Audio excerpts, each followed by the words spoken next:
Pawling, New York, and headed north. You're gonna go through a series of just your typical green tunnel and then boardwalks. Now this is actually an improved boardwalk because I've been on the two-planker for a couple of 100 yards and I have no idea where this thing's taking me. I mean, it's not like I see mountains over there. I guess that's the direction I'm going. I gotta make 12 more miles today. If it keeps up like this, I'll make it in no time. I'm camped tonight at the 10 Mile River Shelter, which is just inside the Connecticut border. I don't leave New York entirely until tomorrow because the trail runs back and forth between the two. So I'll be in Connecticut permanently by mid-morning tomorrow. You notice this rock wall behind my tent.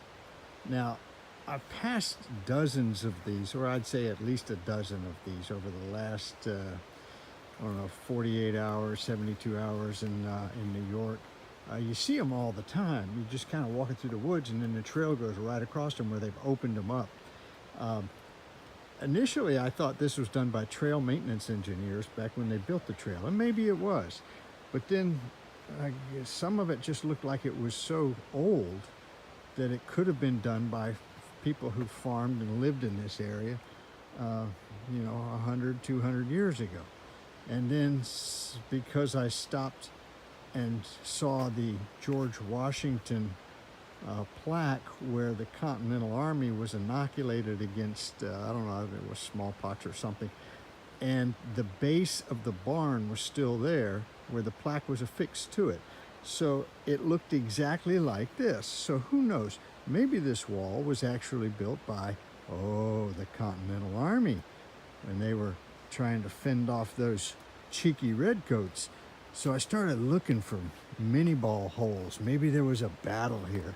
I'd like to think that at some point the Continental Army was actually camped right here in this spot in little duplex tents just like mine. So here we are, a piece of history.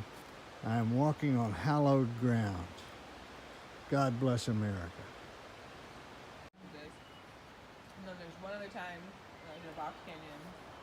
I heard rock move above me and I felt the fucking hair stand up the back of my neck and I'm like, there's definitely a big cat up there. Oh shit. Because when you feel that sixth sense, you're like, holy shit.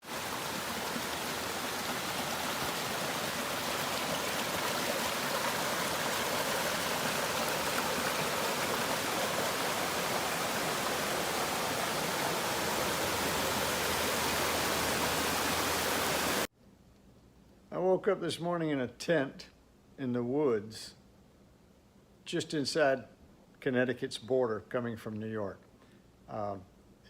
And I got picked up at a trailhead after about a 9-mile hike by my good friend JR Rusgrove, who lives in Bristol, Connecticut. He's a restaurateur here, and he provided me a little trail magic. He bought me a night in a hotel. It says, in fact, he bought me 2 nights, so I get a full 0 tomorrow. I've now checked into the what looks to be the finest suite in the Hilton in Bristol, Connecticut. This is my room right now. Look at the size of that TV. The TV's bigger than I am. This is where I'm staying tonight, and I can't thank JR enough for giving me someplace to remind me what life is like when I get back to the real world. And this was not what it was like when I was in the real world, but boy, you can't beat it. It's absolutely a gorgeous location, and I'm going to spend a lot of time in that right there, I promise you.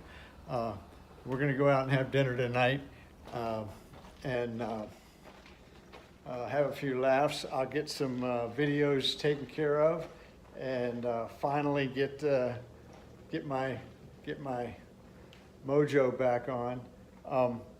I want to thank everyone for their patience in my not having videos up for the last week because just haven't had any bandwidth. Fort Montgomery I was in had absolutely no internet for the entire town for a day. the only day I was in town. And I kind of got stuck with not being able to upload any content, but I think I fixed that now. So at any rate, I'm now in the Palace at the Hilton in Bristol, Connecticut, courtesy of JR Rusgrove. Thank you so much, buddy. You've done so much more for me than anybody could ask for, and I really do appreciate it. Well, we have a celebrity with us tonight.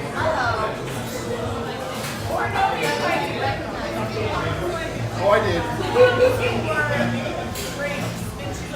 But this isn't for writing bad checks.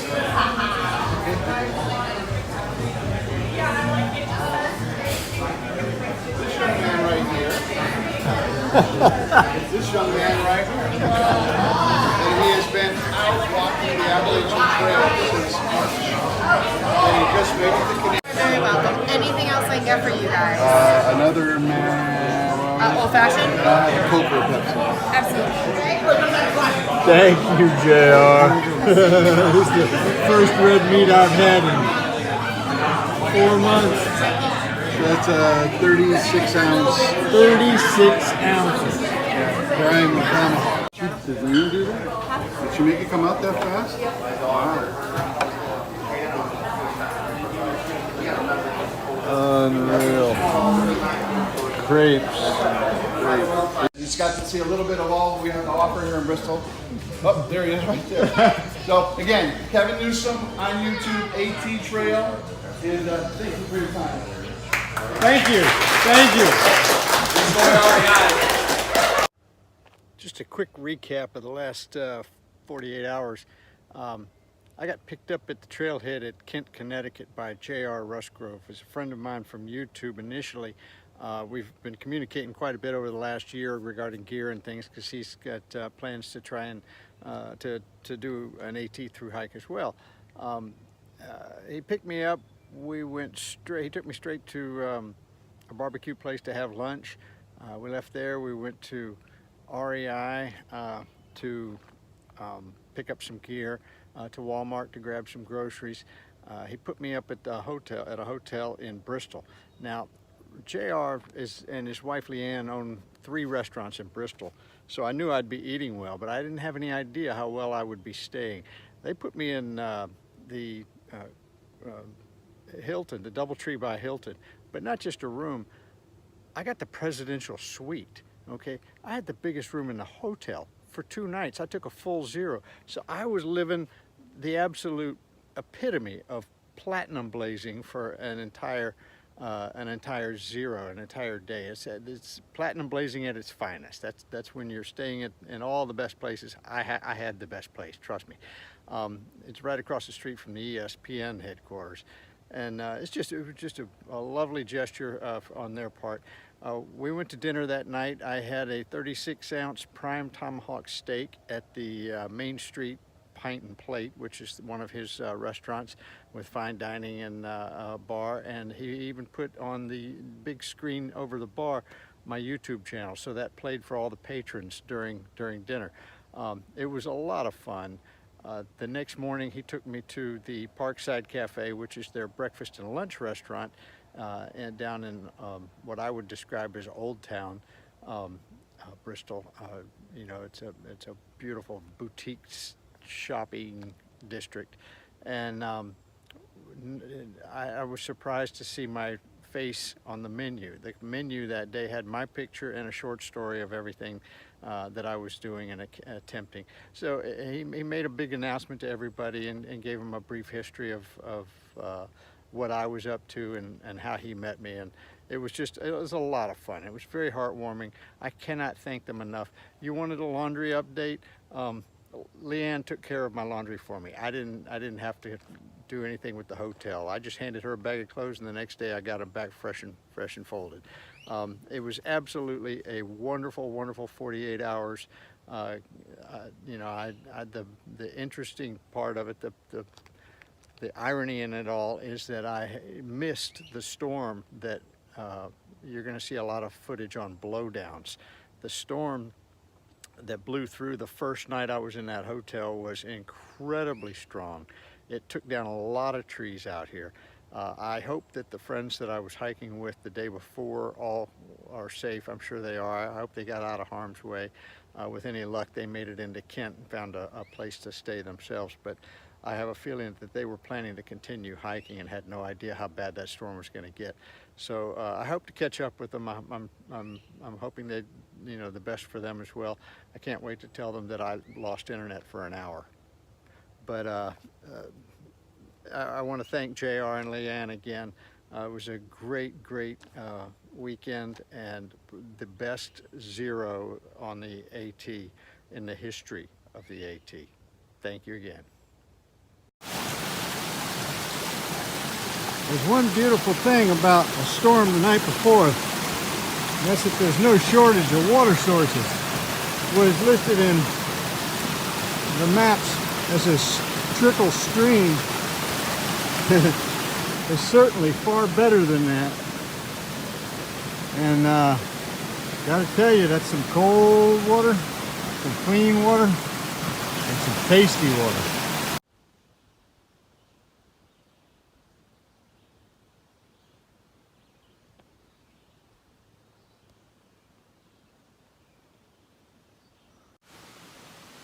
Holy Toledo.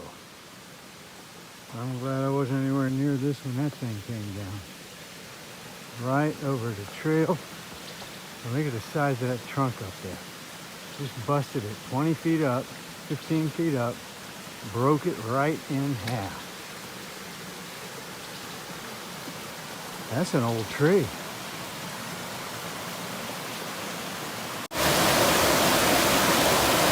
Looks like I gotta cross this right here. It looks a little precarious, but I'm gonna give it a shot.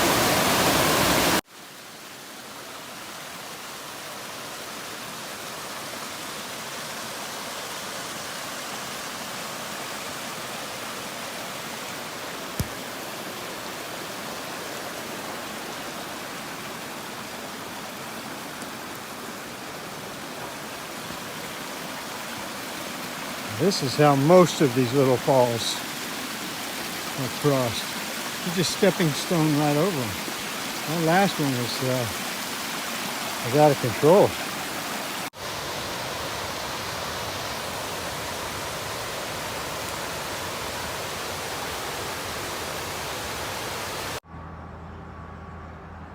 In Connecticut still, I got a feeling that's the next mountain, and that is up there. Okay, I'm hiking alone this morning, which that's not unusual. I do that a lot. I just came upon a crossing and it's flooded out. The storm, you can see there's a big river back here behind me. Let's see if I can just change the, you can see the river moving. It's a big river. It's the Housatonic River. But the trail,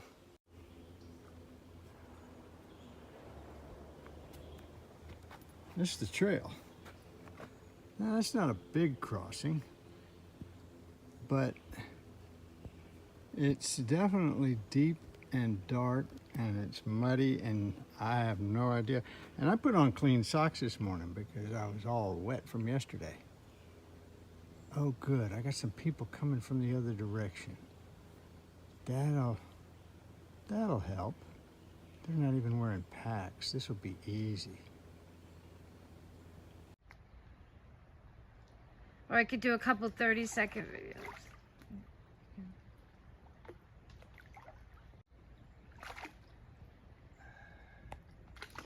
Oh shit. Oh, careful. Okay, this is deeper than I thought. What are you gonna do? I don't know yet.